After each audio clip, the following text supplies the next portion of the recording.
사업을 운영하는 데 있어 가장 중요하게 신경 써야 할 부분 중 하나는 정확한 매출 신고입니다.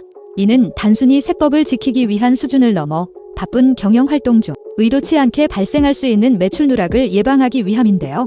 고의가 없더라도 일부 매출이 누락되는 사례가 생각보다 흔하기 때문입니다. 문제는 이렇게 쌓인 매출 누락은 단순 실수로 끝나지 않는다는 점입니다. 매출 누락은 과소신고 가산세, 무신고 가산세, 납부불성실 가산세 등 다양한 형태의 가산세 부담으로 이어질 수 있으며 세무조사의 원인이 되기도 합니다.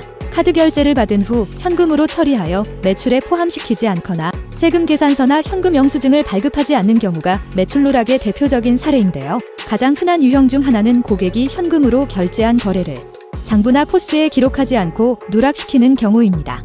이런 형태는 음식점, 미용실, 병원 등 현금 비중이 높은 업종에서 자주 발생하고 있어 국세청은 현금 영수증 발급률과 카드 대비 현금 비율을 분석해 이상 거래를 추적합니다. 공급한 재화나 용역에 대해 세금 계산서나 현금 영수증을 고의로 발급하지 않는 경우도 흔하게 발생하는 매출 누락 유형으로 학원, 과외, 소규모 공사업체 등에서 종종 발생하며 특히 현금 영수증 발급을 꺼리는 거래가 이에 해당되는데요. 최근에는 소비자가 먼저 현금 영수증을 요구하는 사례가 늘면서 이를 통한 탈세 제보도 증가하고 있습니다. 다음으로는 본인 명의가 아닌 가족이나 직원 등의 계좌로 매출 대금을 수취하는 유형입니다.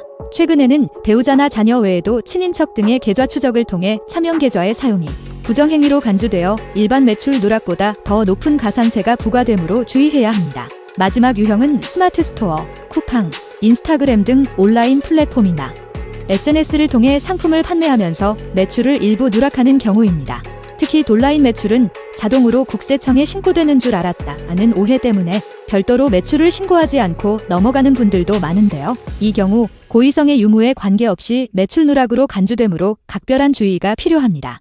매출 누락 가산세를 예방하려면 무엇보다도 전자장부를 성실하게 작성하고 거래 증빙을 철저히 관리하며 정기적인 세무 검토를 실시하는 것이 중요한데요. 특히 현금 거래가 작거나 매출 관리가 어려운 업종은 매출 누락의 위험이 높기에 국세청의 관심 대상이 되기 쉽습니다.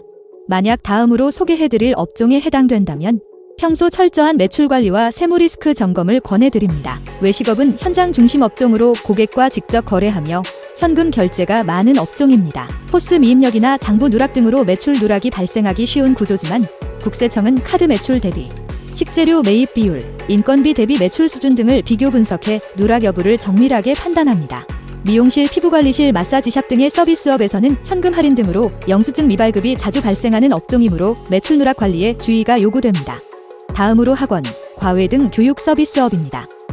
이 업종은 수강료를 현금으로 받는 경우가 많아 국세청의 중점 모니터링 대상인데요. 강사 수당 분리 정산, 강사 개인 계좌 수납 등 회계 처리의 복잡성으로 매출 누락 가능성이 높고 일부 고액과외는 사업자 등록 없이 운영되는 사례도 있어 세무조사로 이어질 가능성이 큽니다. 병의원은 전문직 고소득 개인 사업자로서 매출 누락 조사 대상으로 자주 지목되는 업종입니다. 고가 치료나 비급여 진료비 등 현금 결제인 경우가 많아 신고 누락이 발생하기 쉬운 구조인데요. 국세청은 건강보험공단 자료, 치료 이력, 카드사 자료, 온라인 후기, 의약품 발주 수량 등 다양한 데이터를 교차 분석해 매출을 추정하고 이를 기준으로 누락 여부를 파악합니다.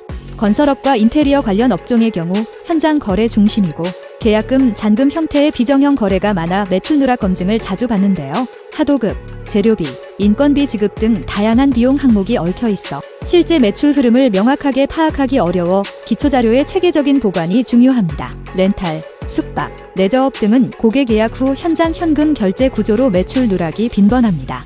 또한 단기 고객이 영수증을 요구하지 않는 점을 악용한 고의 매출 누락도 적지 않습니다. 이 밖에도 신고한 매출 대비 원재료 매입 비율이 비정상적으로 낮거나 매출이 업계 평균보다 현저히 낮으면 매출 누락으로 의심받을 수 있어 주의하시기 바랍니다.